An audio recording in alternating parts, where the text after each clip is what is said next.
Assalamualaikum warahmatullahi wabarakatuh.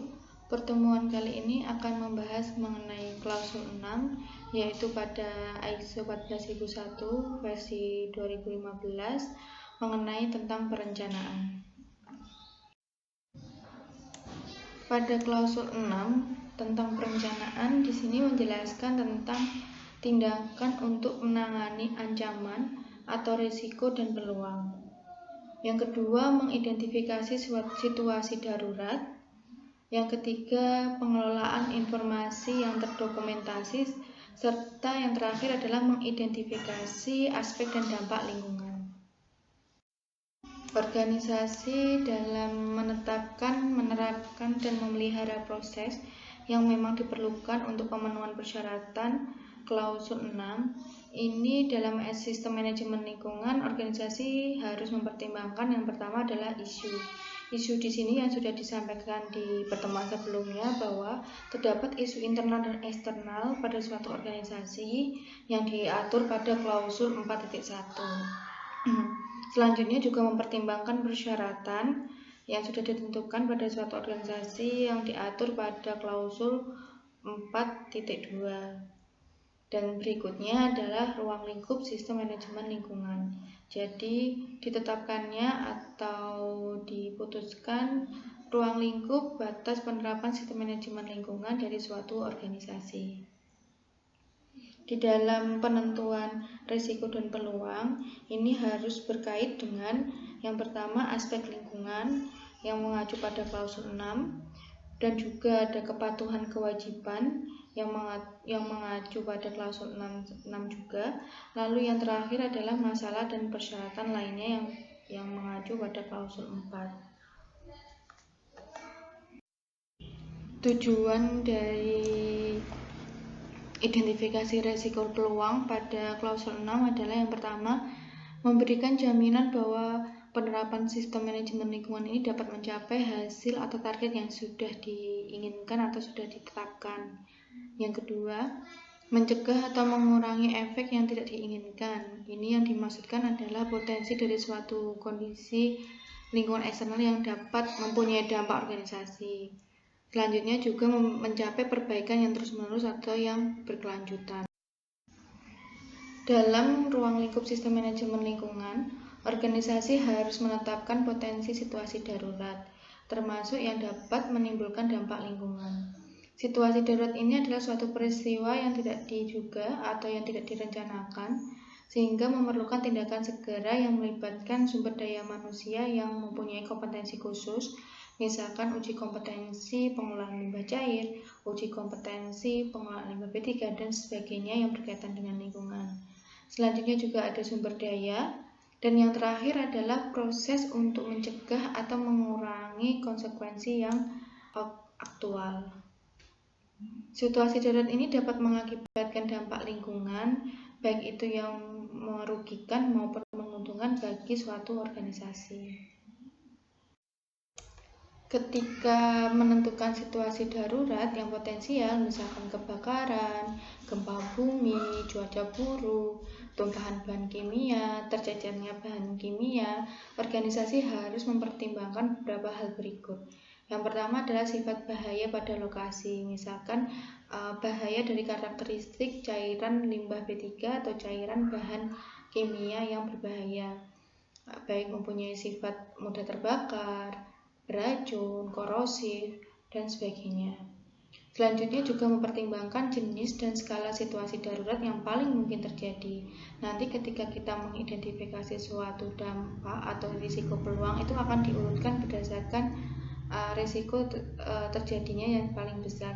Jadi nanti akan diberikan skala 1-4 mana yang paling akan mempunyai dampak yang besar dan kemungkinannya itu akan sering terjadi, sehingga itu yang akan menjadi perhatian khusus untuk suatu organisasi untuk menentukan suatu tahapan atau prosedur untuk menanganinya, sehingga dampak yang dihasilkan atau kejadian dari suatu dampak dapat diminimalisir.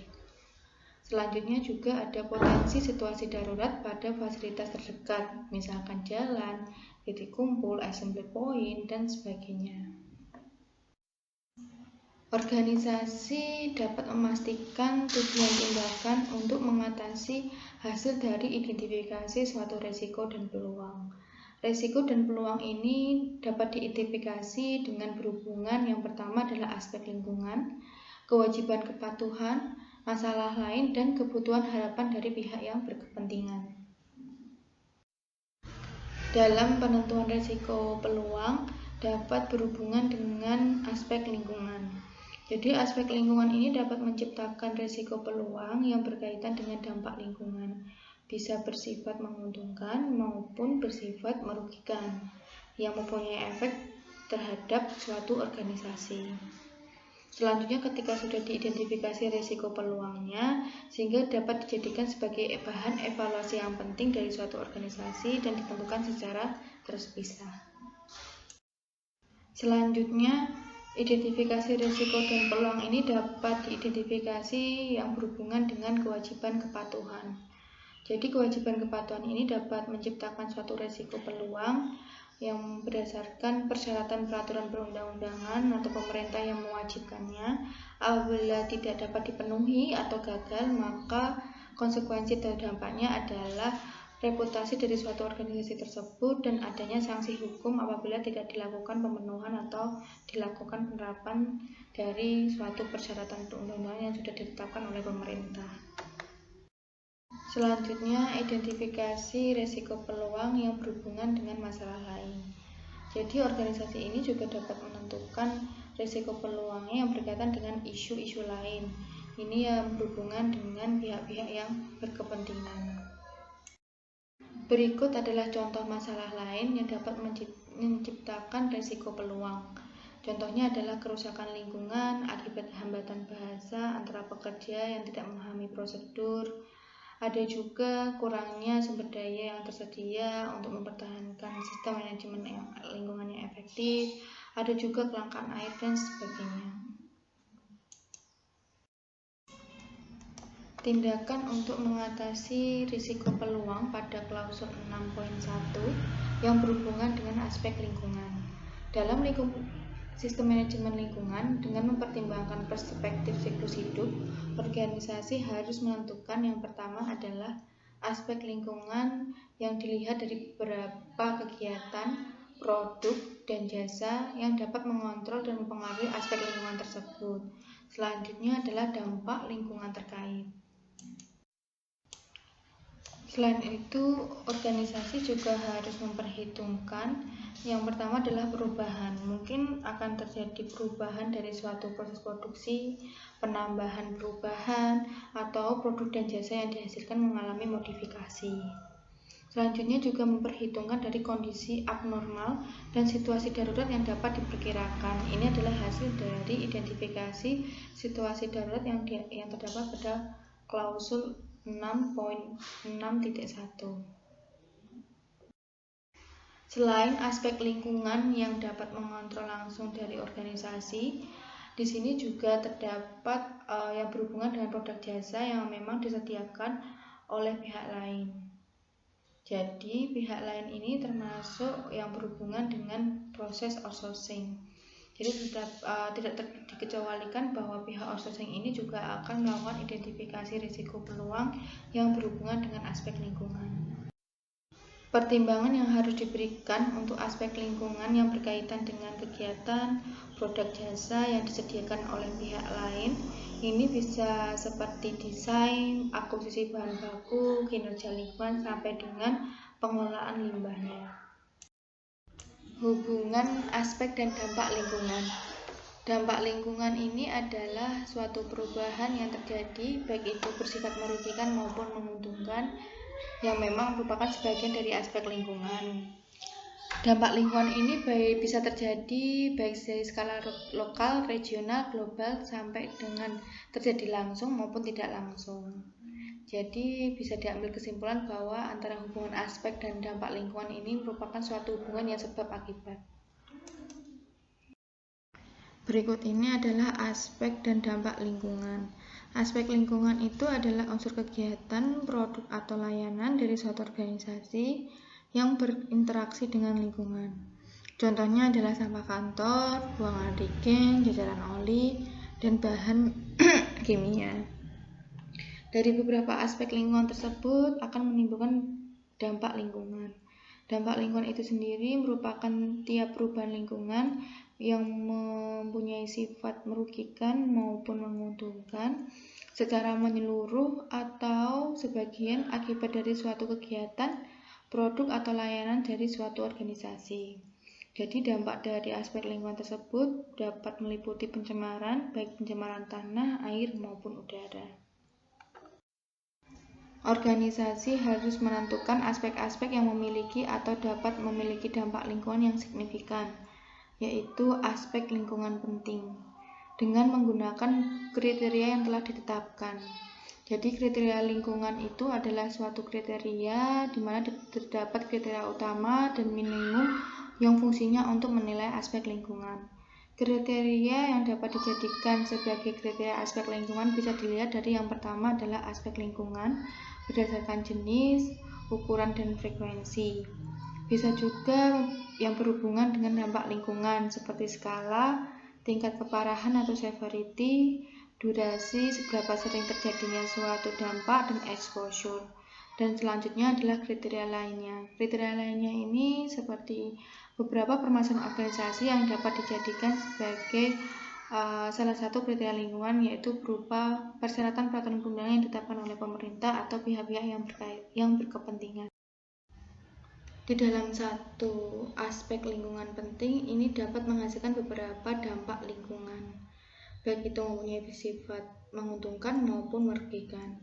Sehingga ini yang perlu atau wajib ditangani oleh suatu organisasi untuk memastikan penerapan sistem manajemen lingkungan itu dapat memenuhi dari target yang sudah diinginkan atau tujuan yang sudah ditetapkan.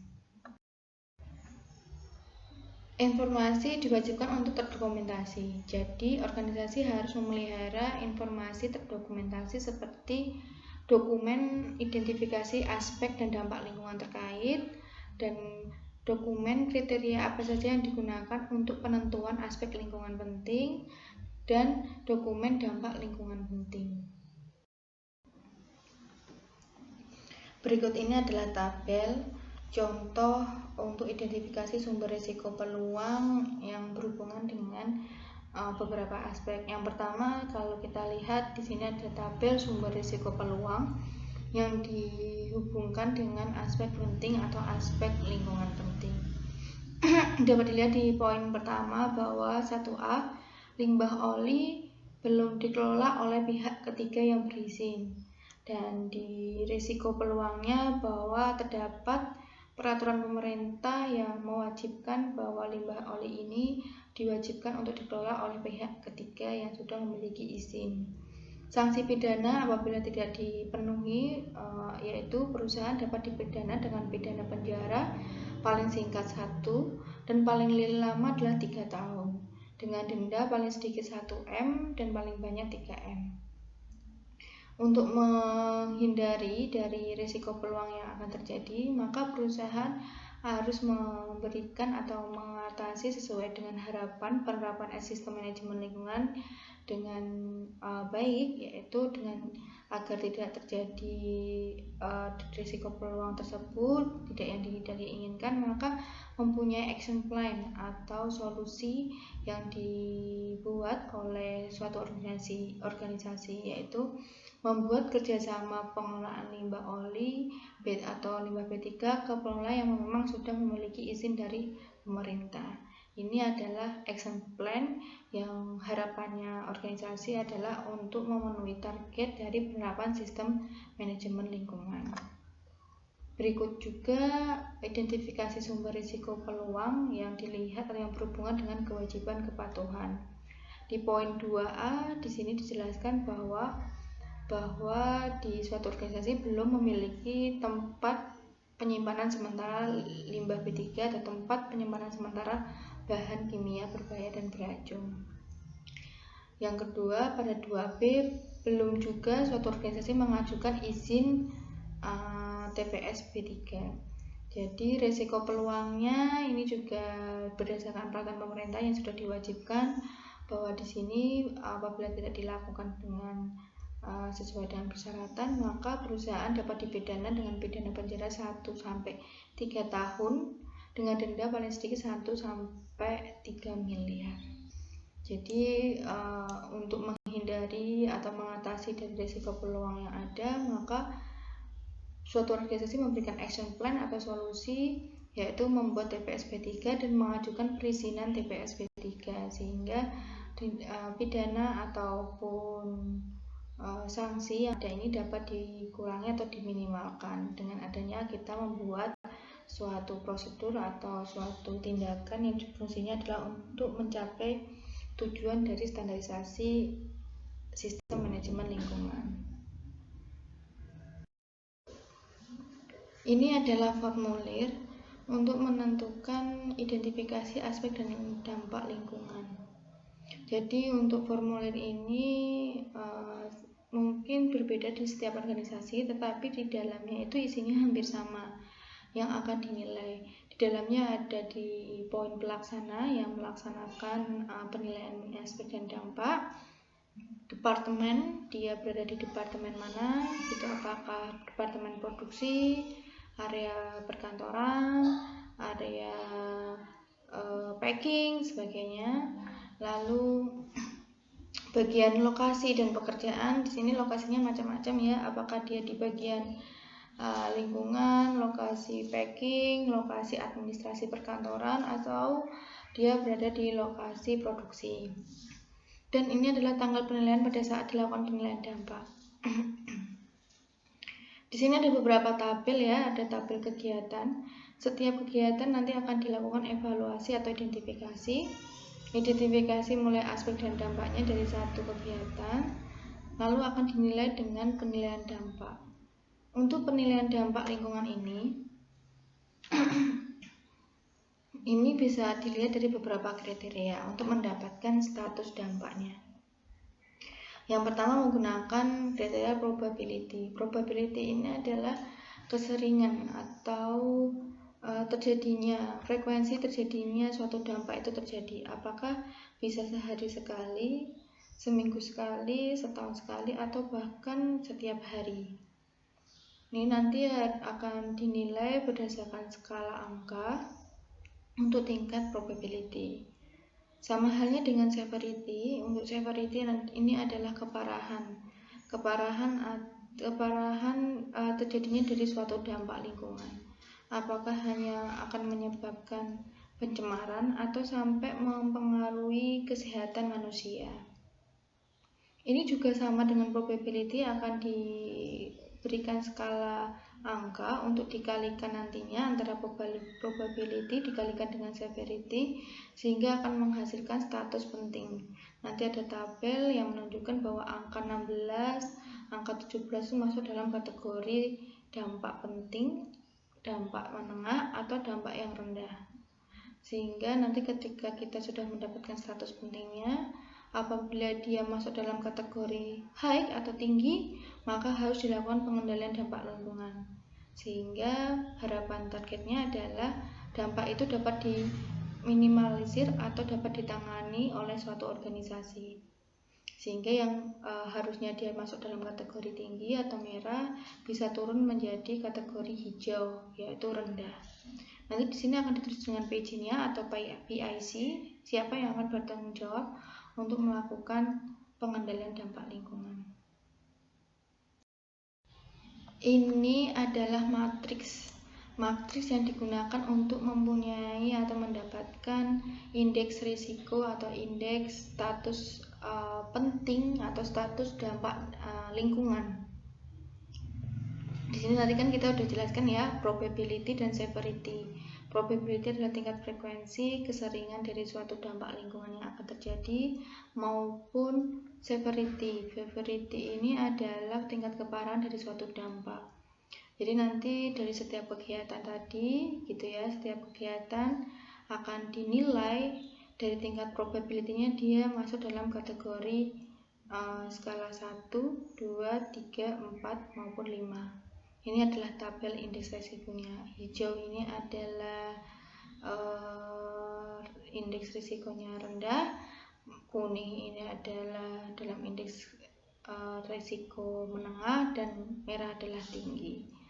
Jadi untuk mendapatkan nilai angkanya ini nanti akan ada range-nya. Jadi kita tinggal memilih dia masuk dalam range angka 1, 2, atau 3, atau bahkan 5.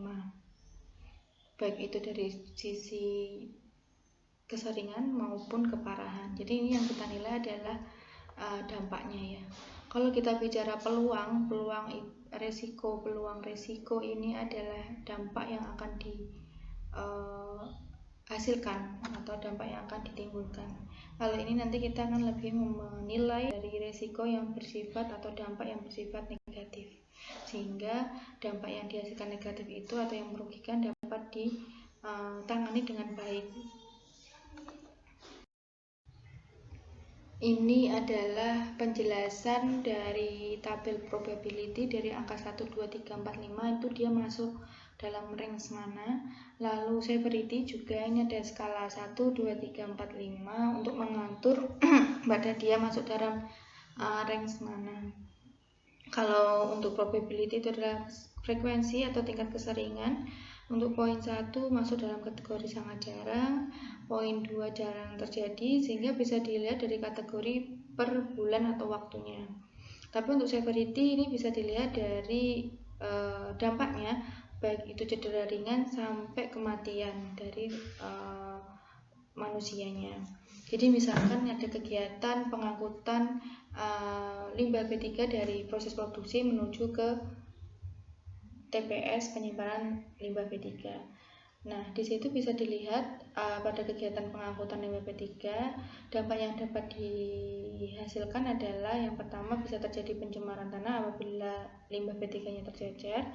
Ada juga dampaknya apabila yang dibawa limbah B3-nya masuk dalam kategori infeksius atau beracun. Karyawan atau seseorang yang sedang melakukan pengangkutan dapat terkena sifat atau gas dari limbah B3 yang diangkut tersebut. Yang pertama dampaknya adalah bisa terjadi keracunan. Nah, dan di sini nanti bisa kita lihat bahwa dari kegiatan pengangkutan limbah B3 untuk keseringan atau tingkat frekuensi terjadinya kejadiannya keracunan dari limbah B3 yang diangkut itu apakah bisa sangat jarang sekali atau jarang terjadi, bisa kadang-kadang atau sering sekali. Biasanya untuk keracunan gitu ya, keracunan itu bisa sering karena apabila tidak menggunakan prosedur-prosedur yang aman, maka dia akan sering mengalami keracunan. Itu masuk dalam kategori skala 4. Apabila yang limbah B3 yang diangkutnya itu adalah masuk kategori beracun dan yang membawa tidak memenuhi SOP yang sudah diberikan, maka dia akan sering terjadi, bisa sekali setiap minggu terjadi keracunan apabila tidak sesuai dengan prosedur atau tindakan darurat yang sudah ditetapkan dari suatu organisasi. Tingkat keparahan apabila terjadi keracunan itu bisa mengakibatkan kematian apabila dia terpapar dengan dengan waktu yang cukup lama. Dia bisa masuk dalam kategori 5. Maka dari tadi probability kita sepakat di poin 4 karena keracunan gitu ya, dengan keseringan. Lalu untuk keparahan bisa masuk dalam kategori kematian yaitu skala 5. Maka 4 kali 5 20 kalau nggak salah di dalam tabel indeks resiko matriks ini masuk dalam kategori high. Maka dengan adanya kategori high dari suatu organisasi diwajibkan untuk memberikan suatu pengendalian agar tidak terjadi keracunan pada para pekerjanya atau para karyawannya. Maka di situ ada pengendalian, yaitu karyawan diwajibkan untuk memakai alat pelindung diri berupa masker, alat pelindung kerja berupa masker, alat pelindung diri berupa masker, dan pakaian khusus yang digunakan untuk mengangkut limbah B3, sepatu khusus atau safety shoes yang digunakan untuk mengangkut limbah B3, dan sarung tangan. sehingga adanya dampak keracunan ini dapat diminimalisir. Karena sudah adanya action plan, yaitu berupanya disediakannya alat pelindung diri, maka kita bisa menilai kembali dengan adanya ketika seorang karyawan sudah mengangkut limbah B3 menggunakan APD yang sudah ditetapkan, maka kejadian untuk keracunan itu masuk dalam kategori yang sangat jarang. Bahkan tiap bulan itu bisa saja tidak terjadi, sehingga dia masuk dalam kategori 1 untuk probability. Sedang untuk severity, dengan adanya APD, keracunan bahan limbah B3 yang bisa mengakibatkan kematian bisa, karena dengan menggunakan APD maka bisa diturunkan menjadi cedera ringan, hanya cukup menggunakan B3K, sehingga masuk dalam kategori 1. 1 kali 1 menjadi 1, sehingga ketika kita lihat dari tabel matriks ini yang indeks rasio di tabel seperti sebelumnya, masuk dalam kategori hijau, di mana masuk dalam status yang rendah, yang dimana dampak lingkungannya itu minimalisir. Nah, itu yang dimasukkan dengan identifikasi risiko atau identifikasi dampak lingkungan berdasarkan metode HIRA atau metode tabel indeks risiko. Sekian ya materi untuk kali ini tentang klausul 6 bagian perencanaan, dan ini baru sampai ke klausul 6.2 ya. Nanti selanjutnya akan dibahas mengenai klausul 6.3. Untuk penilaian aspek dampak lingkungan nanti bisa ditanyakan apabila ada yang perlu ditanyakan menggunakan aplikasi WhatsApp. Nanti setelah mendengarkan video ini diharapkan kalian adik mahasiswa bisa mengerjakan kuis yang terdiri dari 5 soal di Spada. Terima kasih. Mohon maaf apabila ada banyak kekurangan. Semoga bermanfaat. Wassalamualaikum warahmatullahi wabarakatuh.